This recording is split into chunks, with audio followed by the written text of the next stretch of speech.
Greetings all. Dr. Rafael X here with a special returning guest, Dr. Elizabeth Rex, a friend of mine. And before anything else, let us begin with the sign of the cross as we always do. In the name of the Father, and of the Son, and of the Holy Spirit. Amen. Amen. All right, so please subscribe, click on the like button, notifications button, share this video, leave a comment, all that good stuff. So Dr. Rex, who is the founder and president of the Donum Vitae Institute. She is a teacher. I believe you're a professor. I don't know if you are working as a professor now, author. I am a Catholic bioethicist, and I taught Catholic bioethics at Holy Apostles College and Seminary. I taught seminarians for 5 years. That's right. That's where we met, actually. Yeah, you were That's right. mentoring me through my master's there. So, yeah, very interesting topic today. Very controversial topic, and here we're going to talk about her article, which will be posted down in the description, which is let me the title is a long title, and it's about the law actually that passed in Italy. I'm trying to pull it up now. I have so many. Oh, here it is. Italy's embryo protection law at 20. A legacy of John Paul II and Benedict XVI. Can you talk a little bit about this article? It's really interesting because you talk about how Pope John Paul II and Pope Benedict XVI and really Pope Francis and Pope Leo XIV need to get on board, kind of. Um, they were influential in this passing of this law, this very pro-life law, by providing certain principles. If you can talk a little bit on it and the background information, which is really fascinating. It is fascinating. This is actually how I got involved in this embryo adoption and the problem, Raphael, there are an estimated 4 million frozen embryos in the United States. The United States alone. Just in the United States. It could be about 12 million globally. So after Louise Brown was born in 1978, July 25th to be precise, 10 years after Humanae Vitae to the day. Interesting. Humanae Vitae was a Pandora's box and just ushered in all kinds of problems, including artificial procreation. So that was 78. John Paul was elected Pope 3 months later in October of 1978. So Pope John Paul I actually welcomed little baby Louise Brown into the world. It wasn't her fault the way she was conceived. But when John Paul became Pope, he had a whole other problem on his hands, lots of problems on his hands, primarily Humanae Vitae. The church was still in rebellion mode against Humanae Vitae. So as you know, theology of the body took up many years of preaching during those Wednesday audiences about why you cannot separate the unitive and the procreative meanings of the marital act within marriage. And he finally, you know, helped people understand why artificial contraception is evil. This is just a little background because he Pope John Paul didn't get around to writing Donum Vitae until 1987, almost 10 years after Louise Brown was born. So during those 10 years, there were IVF babies all around the world, and things were people who were infertile, people long, because it's very emotional for a couple. They you plan on having a family, and then it's either the wife or the husband or both, and there are problems, but then there were no regulations, and it was the Wild West, as they called it, and it's a Wild West here. But John Paul finally wrote Donum Vitae, and if your audience has not read Donum Vitae, please, you can look it up online. Donum Vitae, official Vatican English translation. It'll take you to the Vatican's website. It's not that long. You really need to read it, especially if anyone you know is thinking about IVF, they're having trouble starting a family. Don't do IVF. The church says no for the same reasons as artificial contraception. It's just the opposite. So it's like two sides of the same coin. You can't separate the unitive from the procreative, either for artificial contraception or artificial procreation. They belong together and within marriage. Right. So, long story short, okay, so he writes Donum Vitae, 1987, but the same problem happened. People, if they don't want babies, they're going to do birth control, whether the church condemns it or not, sadly.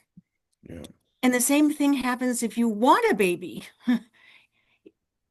A lot of people just tend not to listen to the Catholic Church, or maybe they don't know. Let's give them the benefit of the doubt. But clearly, the problem of frozen embryos was already a problem when Pope John Paul II, Saint John Paul II, wrote Donum Vitae. He talked about the absurd fate of these frozen leftover embryos when they make more embryos than they can transfer to the mother's womb. Say they make 10. They harvest 10 eggs, they fertilize all 10 eggs in a petri dish, they transfer maybe two, sometimes three, and you have 7 or 8 left over. And so, and then they say, oh, we got twins or we got triplets. I'm not going back for the other ones. And he said, that's a problem. What do you do with these embryos? Well, that was 1987 when he wrote that. And lo and behold, there was a couple, John and Marlene Strage, very devout Christians, Lutherans, and she had premature ovarian failure, but she didn't want to do IVF. She didn't want a donor egg or eggs. They did not want to do that. Instead, they knew the head of a Christian adoption agency, Christian Nightlight Adoption Agency, and they asked the director, well, could we adopt some of those frozen embryos that are left over? Mhm. And they consulted with Dr. James Dobson. They didn't want to offend God. They're married and it's never been done before. And he didn't see any problem with it. They're orphans. Right. And adoption has always been praised. You know, widows and orphans from the Old Testament and New Testament. It's a work of mercy. So they, believe it or not, found a couple who had two or three or more. I don't know how many children they had, but they had 20 frozen embryos left over, and they adopted all 20 and carefully thawed them, but only one managed to implant and be born. Her name is Hannah.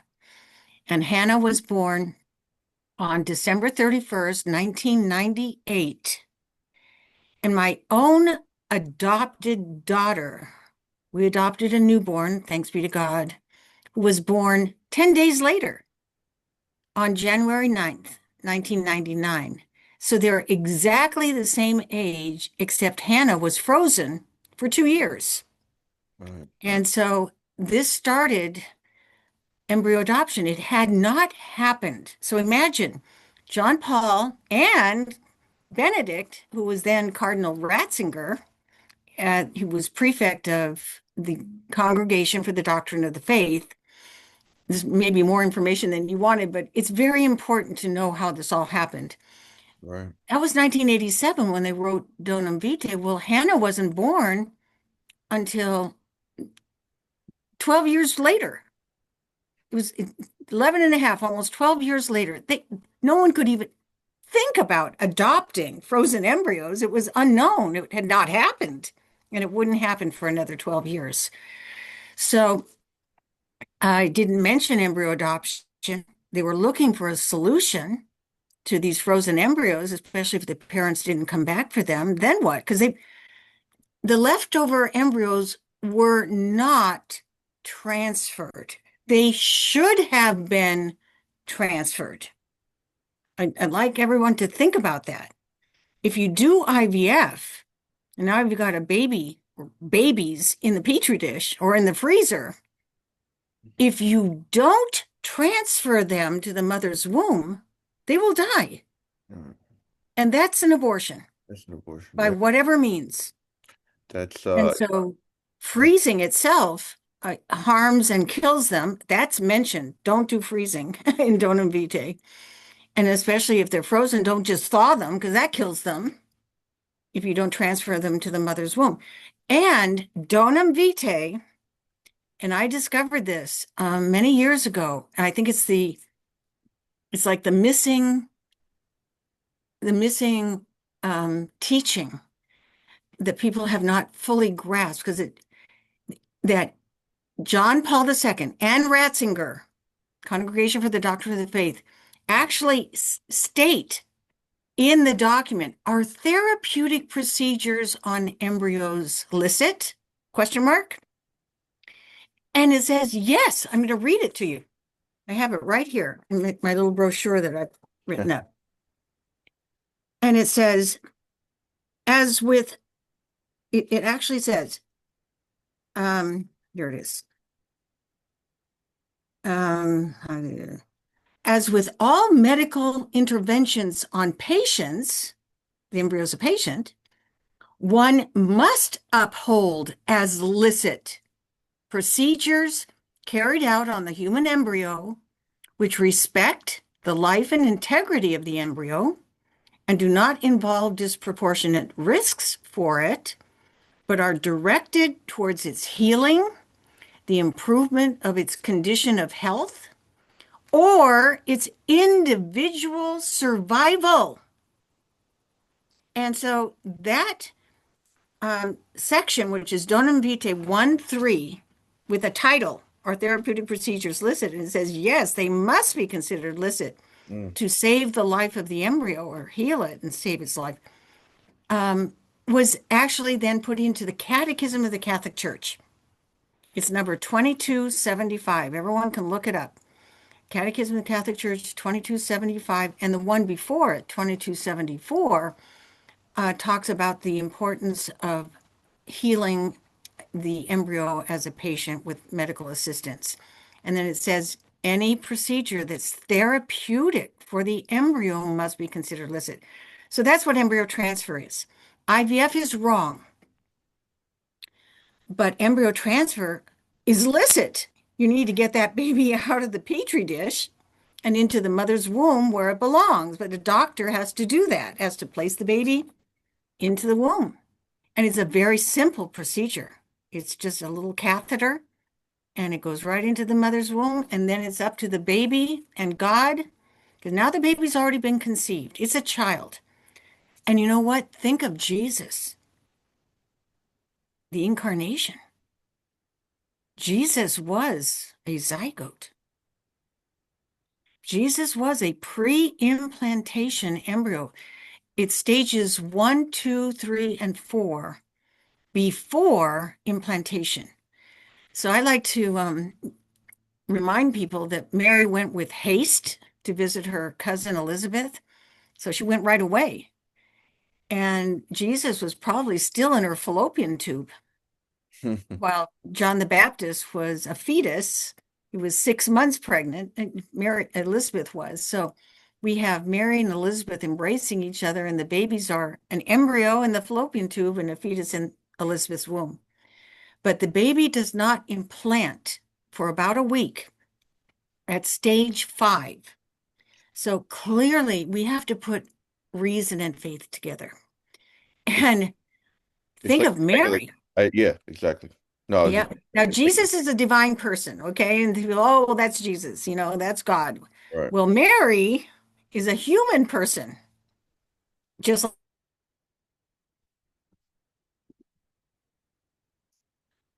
Ooh, did I lose you? whether it was the first instant of conception or the second instant. And the church defined first instant that God created her soul, sanctified her soul, and placed her soul in her body at the first instant of conception. And so Mary too was a zygote. I don't know if you can see this, but this is a zygote. It's a single cell human being. That's the Immaculate Conception of Mary. That's the Jesus was a zygote, and then it was a This is cleavage, stage two, when it begins to divide, and then it begins to look like a little berry, raspberry. It's called a marula. That's at stage three. And then this is the blastocyst. And the blastocyst is stage four, right before implantation. So that's why it was very important for the Pope, because now there are not just hundreds of thousands of frozen embryos when Benedict took over. And he, in 2008, wrote Dignitas Personae. John Paul died, I believe it was in 2004. Mhm. And so he now writes and says, this is a big problem. These are hundreds of thousands of orphans. Pope Benedict calls them orphans in Dignitas Personae. He said the parents did not come back for them. They've lost all contact with the parents. They truly are orphans because they don't want to keep paying $1,000 or more every year to keep them frozen, and they're not coming back. They're orphans. So could prenatal adoption be a way to heal and save them? But there were some questions about whether, so they left it open, an open discussion, and did not rule out embryo adoption. That the church has not ruled against it to this day. Hmm. So that's where we are. But I will talk about what the two of them did with the law. Right. If you would like me to continue, or if you have a question. Yeah, no, I was just gonna say basically that getting into the law, because I just kind of anticipate a little bit because when you mentioned basically we have to limit the number of embryos, and you'll get to that three limitation of three. But why don't they just do that now? By limiting, is it because it's a kind of an archaic practice where you have to have multiple embryos to kind of lessen the failure rate? Is why can't they? Why did the Pope have to intervene and influence the civil law for people to only have three, and then they have to transfer all three, right? They have to transfer all three, no abortion. What I mean, isn't that like a no-brainer to do from the get-go? Well, here's what was happening. Believe it or not, in 1990, after Pope John Paul wrote the Instruction Donum Vitae, 3 years later, Germany passed the Embryo Protection Act, and they wanted no part because of World War II and the Nazi concentration camps and the horrendous experimentations on the prisoners there. Mm. They did not want to be accused of experimenting on human embryos. So they were the first ones to pass an Embryo Protection Act. And it's very similar to what Italy did later with John Paul and Benedict, but that was not until 2004. So that was almost 15 Wow. years later. If you could explain that a little bit, because I kind of anticipated too much, and maybe it's kind of the viewers are kind of lost in that three embryo limit. The three embryos. So Germany, basically, they passed a civil law to regulate IVF because it was out of control. There were thousands of, and laboratories were creating embryos specifically for experimentation. There were no regulations. And that's what we have in this country today, Rafael. Hmm. We have no regulations, none. While Germany and Italy have no frozen embryos, we have 4 million in this country. So what they did is they knew that Italy, the popes, both popes needed to push the pro-life movement, who would push their legislators, who would push the prime minister and the Italian parliament to pass a law to protect the most vulnerable of all human beings, the least of our brothers and sisters, these frozen embryos, and even at conception, to protect embryos from harm and death. So they got this law together and they got it passed. So it was, you cannot harm or kill an embryo in Italy or Germany. We have to realize that we can imitate what those two countries who were enemies in World War II, they learned their lesson Mm. and they have led the world in protecting human life at conception. So they passed, um, and there are fines and imprisonment, and sometimes both, if these laws are violated. And one of the strongest was you could only fertilize a maximum of 3 eggs and transfer all of them. No testing, no freezing. You had to be a husband and wife, and that, especially in Italy. Let's talk about Italy because they're very similar. So both popes worked with the pro-life movement, who worked with the legislators. They looked at Germany. They looked at all of they wanted to protect human life at conception. So they had to be truly infertile or sterile. They had to have a medical referral from a doctor. They and they had to be married, heterosexual, and they could only no donor gametes, no donor eggs, no donor sperm. Because if the husband is sterile, that's a huge problem because the church condemns artificial insemination. You cannot use donor sperm. And women, it's a little different, but still, you're not supposed to use donor eggs either. So, no donor gametes, and then transfer all of them. You couldn't pick and choose, but no testing. So you don't know if it's a boy or a girl, if there's a genetic problem or Down syndrome or anything. You just take your chances like everybody does naturally. And no pregnancy reduction. Like if you had triplets, oh, I just wanted one or two. No, you've got three. What if you got two? Well, I only wanted one. Sorry, you've got two. You've no pregnancy reduction. What? I didn't get any. I wanted it again. In Italy, initially, they only allowed it once and then just go and adopt. But over the decades now, it's been watered down a little bit. Mm. But basically, the popes then it got passed. The legislators, it was Prime Minister Berlusconi, and it was a very um, Christian conservative government, and they passed the law. And guess what? The IVF industry just went berserk because it shut it down. Wow. Yeah. Wow. Yeah. It's And they also said if you're going to transfer your frozen embryos, keep them where they are. If you're not going to transfer them, send them all to Milan. And I have to do more research to see where they are because I'm sure they didn't discard them. So they wanted to protect them. They were frozen, but and so then there were no more frozen embryos in Italy because they would transfer them or send them for safekeeping to someplace in Italy. So that was what happened. But again, people were shocked. They didn't expect it. And so they immediately wanted to overthrow the law. They got millions of signatures to put a ballot together to reverse the law, to remove it, to get rid of it. And mm. so that there was an election, a vote that was going to be taken in 2005. John Paul passed away, and Benedict came in as Pope. He was only Pope for 3 months.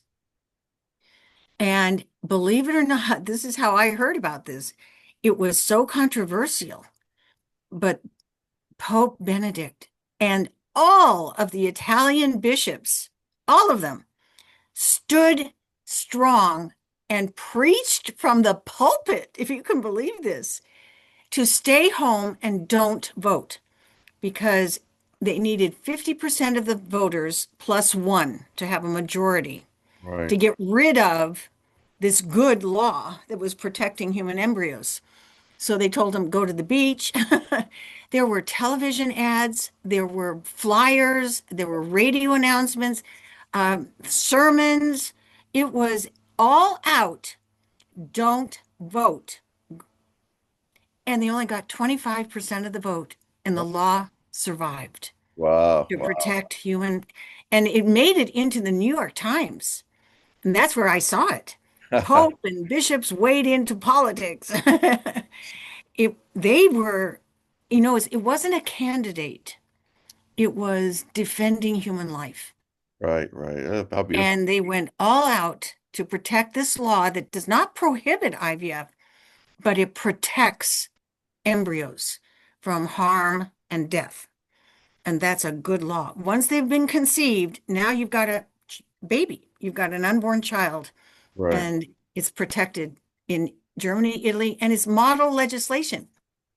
As it says here, it really is model legislation for the legal protection of children conceived through artificial reproductive technology. So I'm hoping people will understand that don't throw the baby out with the bathwater. Yeah, because You got to separate the two. people can think that like the moral implications of this.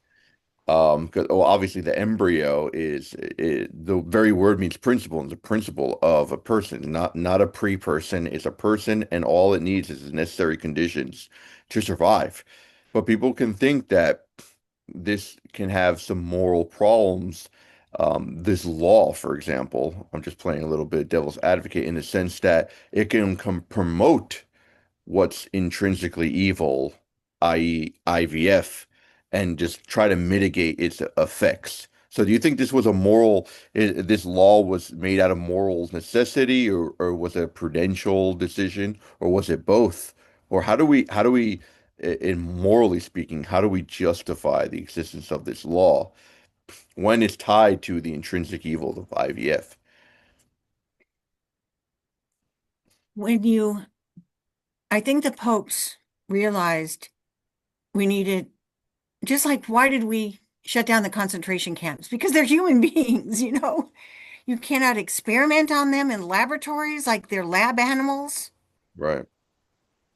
Uh, But basically, we are just isn't so it like far. promoting? But wouldn't it be like in a sense that saying, okay, you can do IVF. It's like a concession, right? It's Well, like you a little can't, bit of the concession. laws also condemn experimentation. That's not for reproduction.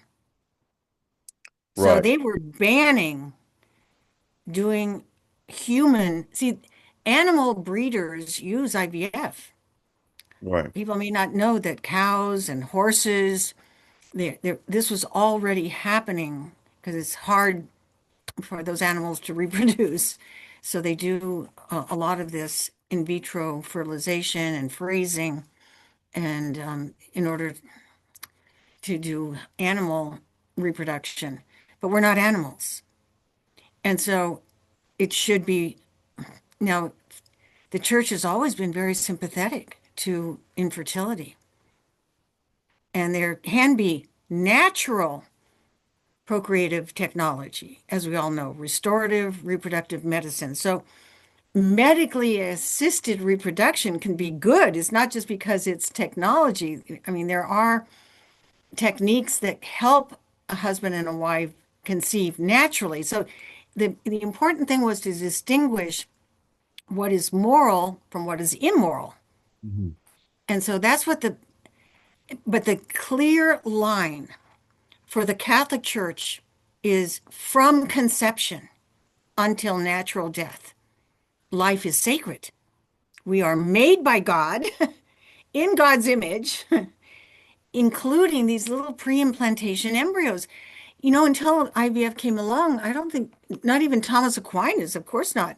He didn't have modern science to help him understand that there's no delayed ensoulment.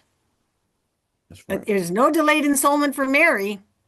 That's And right. he didn't have the benefit of the dogma of the Immaculate Conception. He That's right. would have said ensoulment and personhood is at conception. You would have been the first one to defend that. That's right. But the church has always been there to defend human life. So, yeah, don't do adultery. Don't do premarital sex. A child should not be conceived in rape, and a child should not be conceived in vitro.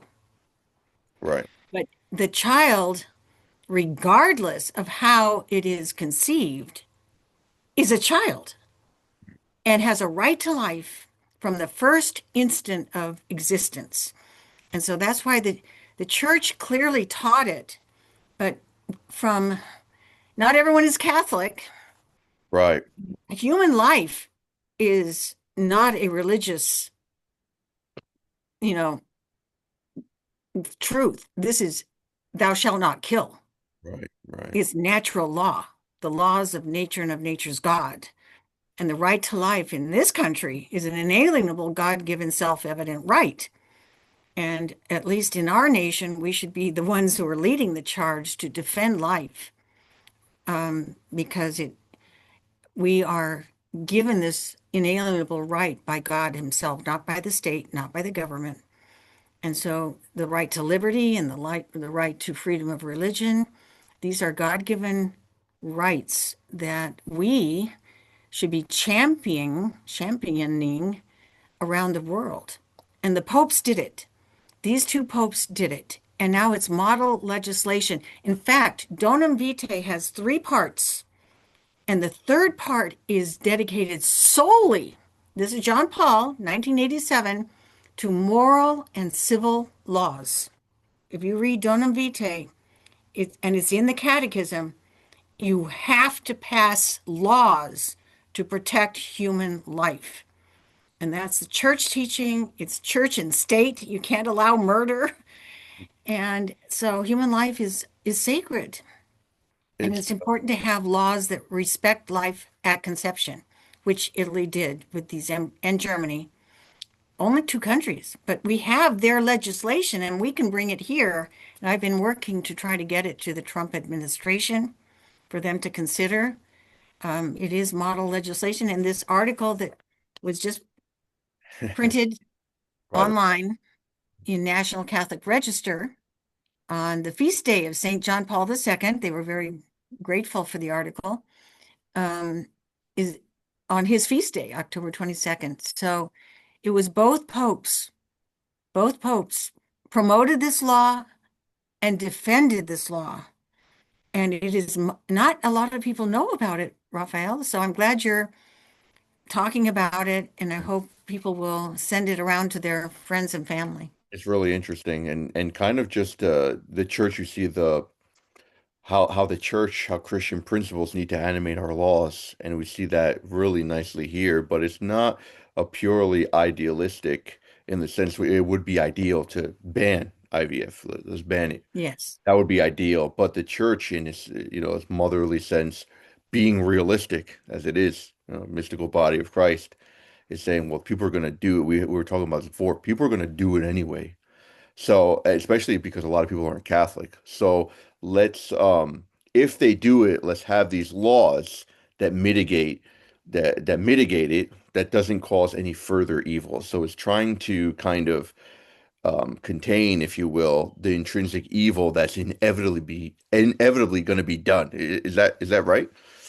And I can that's right. on that, yeah. And there are fines and imprisonment. There are penalties. So if a doctor, a fertility clinic in Germany or Italy would originally, now they're a little more lenient about if it's an older woman, they do allow some freezing more eggs, but it's on a case by case basis, including Germany. They chip away. The other side never gives up. They chip away at it.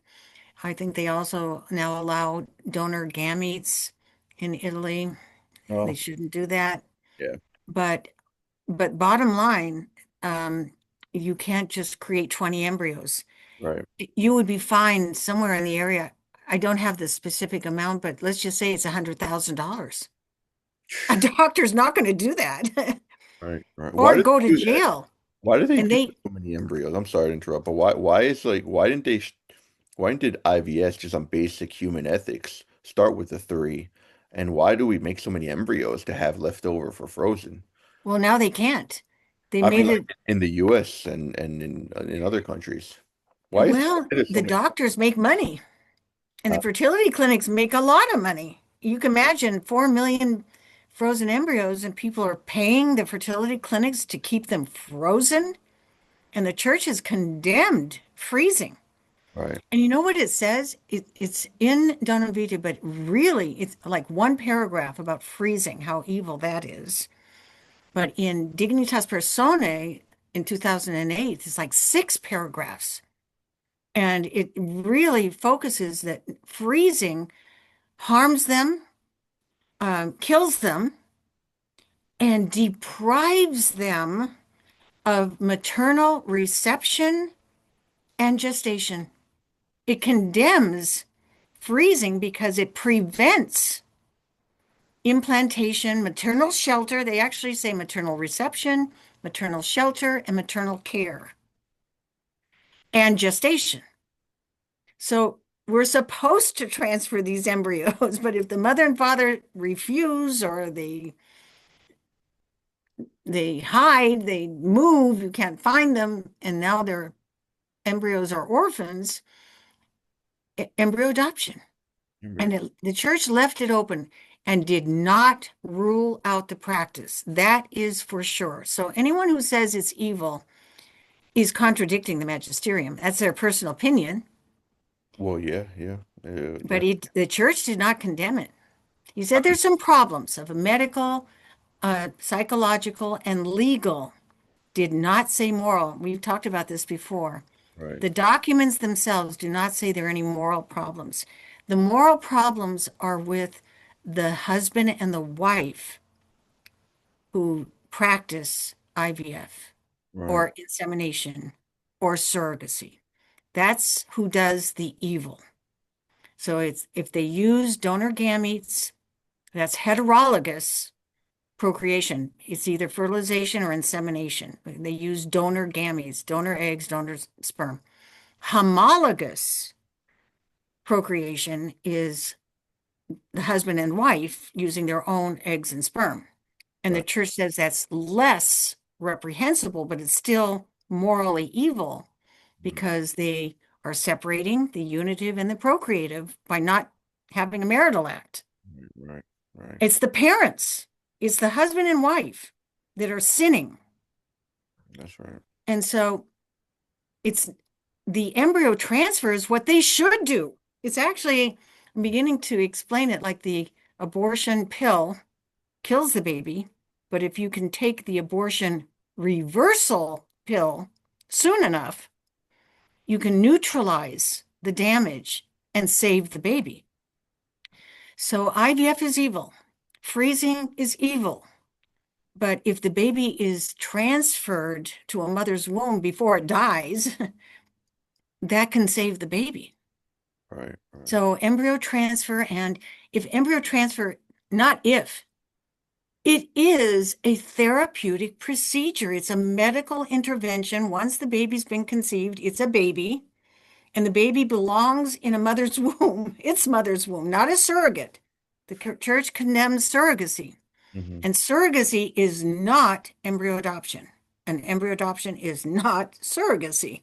Surrogacy is done in conjunction with IVF. There are two types of surrogacy where the husband and wife use donor gametes. Usually, someone has a problem, and they do IVF themselves with their donor gametes, and then place the embryo in a woman who is hired. It's a contract. It's a commercial contract to gestate the baby. You don't know if it'll implant or not, but they hire someone, and with a condition, she will surrender the baby back to them when the baby's born.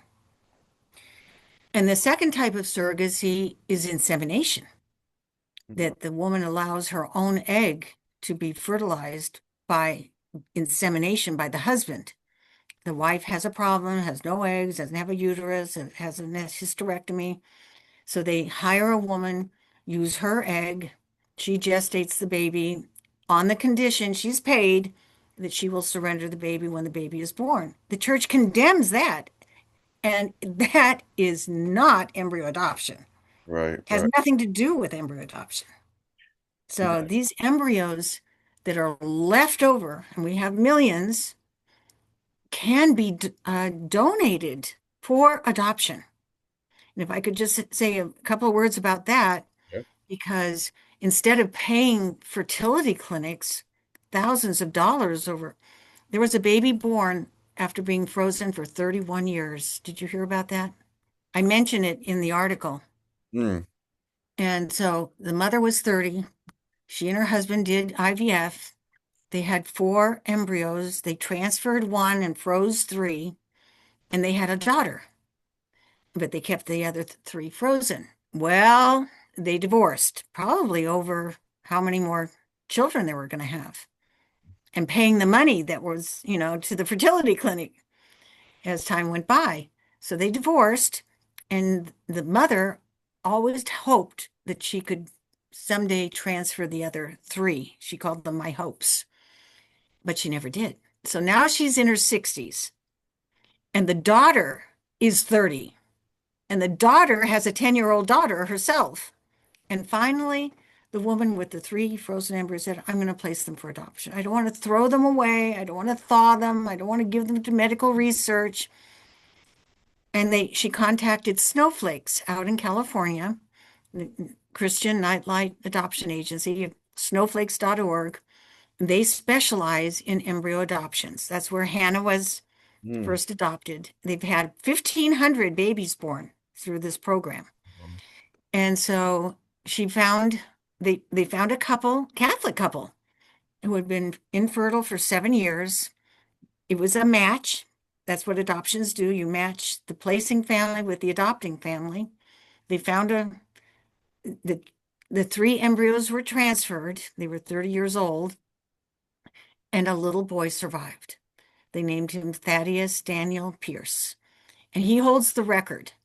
And it was a real adoption because she can't wait an open adoption. So the parents agreed that they would explain to the baby what had happened. Wow. And it's adoption always has a happy ending. Right, right, right. And we have two adopted children. We adopted them at birth, and they've all met with their birth parents to thank them for not aborting them, for not killing them, for getting them out of the freezer in this case. Yeah. And th things happen, whether a child is conceived in adultery or rape or premarital sex or in vitro. It's not, regardless of how the child is conceived, the only two moral options are to raise the baby yourself or place the baby for adoption. And to answer your previous question, no, it does. 98% of all unplanned pregnancies, I'm sure you know this, Rafael, end in abortion. Only about 2% will choose adoption. If Wow. it's an unwanted baby, unplanned, it's a million every year that are aborted. And it's because the mother feels like she has no other choice, but she does. It's adoption. And so they should be better incentives and support. Like that's pregnancy centers. They promote a life in adoption, but very few babies are placed for adoption. Right. Same holds true for IVF and all these frozen embryos. I've seen research. You won't believe this, but it's tragic. Maybe they don't know about adoption either, but quite frankly, some people think that adoption is worse than abortion. They don't want their baby to be raised by another family. They don't want the baby to come back and say, why did you place me for adoption? They feel guilty, they feel shame. And so 59%, if they've done IVF, and there are 59% will choose donating to research, destructive experimentation. Wow. 50, almost 60%. And the 38%, about 40% will just discard as thaw medical waste into the incinerator. And that's what happens. They tell the fertility clinic or put them down the drain. Okay. God help. And only 3% will make that loving, life-saving decision to place them for adoption. They've got their brothers and sisters at home, but many of them have kept it a deep, dark secret. Maybe the children don't even know they were conceived using IVF. Right, The parents, the grandparents, the aunts, the uncles, the friends might not know that they have 10 or 20 children in the freezer. right, right. And so they don't know what to do, but the right thing to do would be to raise them themselves look at Hannah was one of 20, but she was the only one who survived. So bring one or two or more home. You have four or five or six children, large families, beautiful, blessed. It's a lot of work. A lot of work, yeah. But it's But no, it, and it's if they can't do that, then adoption, we're all adopted children of God, right, Raphael? We're God's children first, our Father who art in heaven. yeah, yeah. It's what's really interesting, and I wish we could talk more. I have to run. I got a night class to teach, but it's I actually wanted to bring this up to you. Maybe we could do a whole video on this because it seems like AI, not it's not AI, but really the advances in biotech, especially with this advanced incubation, maybe can even, I don't know, the morality of this can even impel, authorities to say we have to, and the morality of this is interesting. Instead of, let's say, no one wants these embryos, we have to provide them the environment to grow using using biotechnology. Because now, I mean, viability, that argument's gone. You can have because of the advanced incubation, you can have a zygote, I believe, through put in an incubator and in an artificial womb, essentially, and just gestated artificially. So I know that that's a huge problem. Uh, It's already been donum vitae, John Paul. oh, he's talked about that. Oh, wow. They all I, they condemned the hypothesis hmm, of an artificial womb. They interesting. they also said no animal wombs. People thought about, well, what about a lamb or a pig or a Right. cow? No, and no machines. Children don't belong in machines. So even if the embryo is No, the church has condemned it. Now, China is trying to do an artificial womb. They're going full speed ahead, right, right, right. Yeah, so but the church it's has natural condemned it, and womb it or should be condemned, just like concentration camps. right, No more. We said never again, but right. here we are. This That's should be global. That should be concentration cans, is what Jerome Lejeune called them, referring to the hmm. concentration camps. Oh, that's really good. Yeah. Wow. So Well, yeah, I would love to have you on again talking about this. We could talk about this for I'll be hours. happy to come back. So great, yeah. And check out Dr. Rex's article below and her website too. Send me anything that that you have, and we'll promote your work and keep up the good work. Well, God Thank you. bless you and thank you for coming on. We appreciate it. Until next time. Thank you.